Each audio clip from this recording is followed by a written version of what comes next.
ತುಮಕೂರಿನ ಸರ್ಕಾರಿ ಶಾಲಾ ಶಿಕ್ಷಕರ ಬೇಜವಾಬ್ದಾರಿತನ, ಬಾಲಕಿಯ ಬೆರಳು ತುಂಡಾದರೂ ಶಾಲೆಯ ನಿರ್ಲಕ್ಷ್ಯ, ಟೀಚರ್ಸ್ ವಿರುದ್ಧ ಪೋಷಕರ ಆಕ್ರೋಶ. ಭೀಕರ ಅಪಘಾತದಲ್ಲಿ 7 ಜನರ ದುರ್ಮರಣ, ಮೃತರ ಗುರುತು ಪತ್ತೆಗೆ ಮುಂದಾದ ಪೊಲೀಸರು, ಮುಗಿಲು ಮುಟ್ಟಿದ ಕುಟುಂಬಸ್ಥರ ಆಕ್ರಂದನ.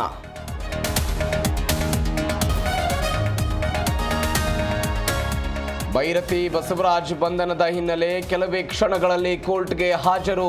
ಇತ್ತ ಮೃತ ರೌಡಿ ಶೀಟರ್ ಬಿಕ್ಲು ಶಿವ ಮನೆಗೆ ಪೊಲೀಸ್ ಭದ್ರತೆ.